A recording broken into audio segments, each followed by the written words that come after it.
ಕರಾವಳಿಯಲ್ಲಿ ಮತ್ತೆ ದೈವ ಪವಾಡ ಅಚ್ಚರಿಯನ್ನ ಮೂಡಿಸಿದೆ. ನಿಗೂಢ ಶಬ್ದದ ಬಳಿಕ ತನ್ನಿಂದ ತಾನೇ ಉಯ್ಯಾಲೆ ತೂಗಿದ್ದು ಭಕ್ತರಲ್ಲಿ ಅಚ್ಚರಿ ಮೂಡಿಸಿದೆ.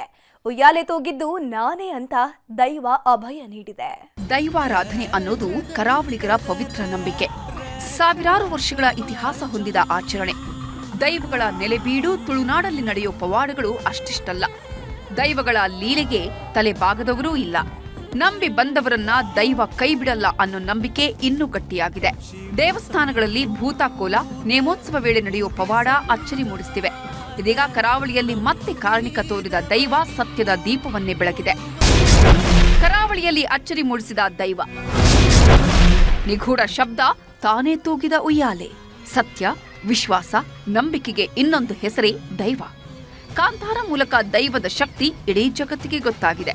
ಇದೀಗ ಸತ್ಯದ ಬೆಳಕು ಚೆಲ್ಲಿದ ದೈವ ಇಡೀ ಜಗತ್ತನ್ನೇ ನಿಬ್ಬೆರಗಾಗಿಸಿದೆ. ಕಲಿಯುಗದ ಕಾರಣಿಕ ತೋರಿ ನಾನಿದ್ದೇನೆ ಅನ್ನೋದನ್ನ ಸಾರಿ ಸಾರಿ ಹೇಳಿದೆ. ನೇಮೋತ್ಸವದ ವೇಳೆ ತನ್ನಿಂದ ತಾನೇ ದೈವದ ಉಯ್ಯಾಲೆ ತೂಗಿದ್ದು ದೈವ ಪವಾಡಕ್ಕೆ, ಭಕ್ತ ಗಣಕ್ಕೆ ಅಚ್ಚರಿ ಮೂಡಿಸಿದೆ. ಈ ಪವಾಡ ದೃಶ್ಯ ನೋಡ್ತಿದ್ರೆ ಅಚ್ಚರಿ, ವಿಸ್ಮಯ, ಭಯ ಎಲ್ಲವೂ ಒಟ್ಟೊಟ್ಟಿಗೆ ಬರುತ್ತೆ.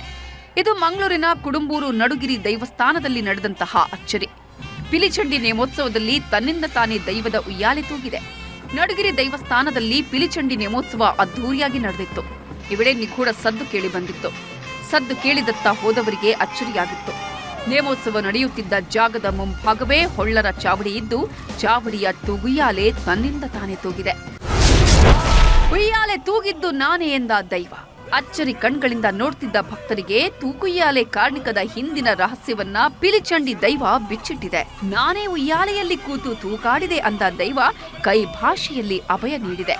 ಈ ಮೂಲಕ ತನ್ನ ಇರುವಿಕೆಯ ಸತ್ಯವನ್ನ ಜಗತ್ತಿಗೆ ತೋರಿಸಿದೆ. ಇದು ನಮಗೆ ದೈವ ಅನುಗ್ರಹ ನೀಡಿದ ಕ್ಷಣ ಎಂದು ಆಡಳಿತ ವರ್ಗ ಹೇಳಿದೆ. ದೊಡ್ಡ ಶಬ್ದ ಆಯಿತು. ಶಬ್ದ ಆಗುವಾಗ ಎಲ್ಲರೂ ನೋಡಿದರು. ನೋಡುವಾಗ ಅಲ್ಲಿ ಉಯ್ಯಾಲೆಯಲ್ಲಿ ನಮ್ಮ ತೂಗ್ತಾ ಇತ್ತು ನಮ್ಮ ದೈವಗಳದ್ದು ಮಂಚ.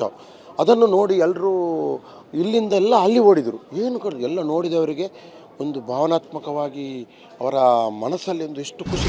4 ವರ್ಷದ ಹಿಂದೆಯೂ ಇದೇ ರೀತಿ ಪವಾಡ ನಡೆದಿತ್ತು. ಜಾರಂದಾಯ ಗಗ್ಗರ ಇಡುವಾಗ ಸದ್ದು ಕೇಳಿ ಬಂದಿತ್ತು. ತಿರುಗಿ ನೋಡಿದಾಗ ಹೊಳ್ಳರ ಚಾವಡಿಯಲ್ಲಿ ವಿಸ್ಮಯ ನಿಬ್ಬೆರಗಾಗಿಸಿತ್ತು. ತನ್ನಿಂದ ತಾನೇ ತೂಗುಯ್ಯಾಲೆ ತೂಗಾಡಿತ್ತು. ದೈವ ಸಾನ್ನಿಧ್ಯ ಮತ್ತೆ ತಲೆ ಎತ್ತಿದ್ದೇ ರೋಚಕ. ಕೈಗಾರಿಕೆಗಳ ಭರಾಟೆಯ ನಡುವೆ ಪಿಲಿಚಂಡಿ ದೈವ ಸಾನ್ನಿಧ್ಯ ಮತ್ತೆ ತಲೆ ಎತ್ತಿದ ಕಥೆಯೇ ರೋಚಕವಾಗಿದೆ. ನಡುಗಿರಿಯ ದೈವ ಭೂಮಿ ಸುಮಾರು 30 ವರ್ಷಗಳ ಹಿಂದೆ ಕೃಷಿ ಭೂಮಿಯಾಗಿತ್ತು. ದೈವ ಸಾನ್ನಿಧ್ಯ ಸೇರಿದಂತೆ ಇಡೀ ಭೂಮಿಯನ್ನ ಕೈಗಾರಿಕೆಗಳಿಗಾಗಿ ಸರ್ಕಾರ ವಶಪಡಿಸಿಕೊಂಡಿತ್ತು. ಆಗ ಇಡೀ ಊರೇ ಬೇರೆ ಕಡೆಗೆ ಸ್ಥಳಾಂತರಗೊಂಡಿತ್ತು. ಊರಿಗೆ ಊರೇ ಒಕ್ಕಲೆದ್ರೂ ದೈವ ಸಾನ್ನಿಧ್ಯ ಮಾತ್ರ ಉಳಿದಿತ್ತು. ದೈವ ಸಾನ್ನಿಧ್ಯದ ಜಾಗವನ್ನ ಖರೀದಿಸಲು ಕೈಗಾರಿಕಾ ಉದ್ಯಮಿಗಳು ಹಿಂದೇಟು ಹಾಕಿದ್ರು. ಹೀಗಾಗಿ ದೈವದ ಭೂಮಿಯನ್ನ ಕೆಐಎಡಿಬಿ ವಾಪಸ್ ಕೊಟ್ಟಿತ್ತು. ನಂತರ ಟ್ರಸ್ಟ್ ರಚಿಸಿ ಆಡಳಿತ ಮಂಡಳಿ ದೈವದ ಭೂಮಿಯನ್ನ ವಾಪಸ್ ಪಡೆದಿತ್ತು. 2022ರಲ್ಲಿ ಮತ್ತೆ ದೈವ ಸಾನ್ನಿಧ್ಯದ ಜೀರ್ಣೋದ್ಧಾರ ನಡೆದು ನೇಮೋತ್ಸವ ಆರಂಭ ಆಗಿತ್ತು. ಅಂದಿನಿಂದ ಇಂದಿನವರೆಗೂ ನೇಮೋತ್ಸವ ವೈಭವದಿಂದ ನಡೀತಿದೆ. ಸರ್ಕಾರ ಆಗಲಿ ಅಥವಾ ಜನಪ್ರತಿನಿಧಿ ಆಗಲಿ, ಆಡಳಿತ ವರ್ಗ ಆಗಲಿ, ಈ ಮುಂಚಿನ ಮೂಲ ಏನು ದೈವಸ್ಥಗಳ ಸ್ಥಾನಗಳಿದೆಯಾ ಅದಕ್ಕೆ ನೀವು ಒಂದು ಸ್ವಲ್ಪ ಜಾಗವನ್ನು ಕೊಡಿ, ಒಳ್ಳೆ ಕ್ಷೇತ್ರ ನೋಡಿ ಅದನ್ನು ಅಭಿವೃದ್ಧಿ ಮಾಡಿದರೆ ಆ ಇಂಡಸ್ಟ್ರಿಗೂ ಒಳ್ಳೆಯದು, ಎಲ್ಲರಿಗೂ ಒಳ್ಳೆಯದು. ಒಟ್ಟಾರೆ ಈ ತಂತ್ರಜ್ಞಾನದ ಯುಗದಲ್ಲೂ ನಡೆದ ಉಯ್ಯಾಲೆ ಪವಾಡ ತುಳುನಾಡಿನ ದೈವ ಶಕ್ತಿಯ ಸತ್ಯಕ್ಕೆ ಹಿಡಿದ ಕೈಗನ್ನಡಿಯಾಗಿದೆ.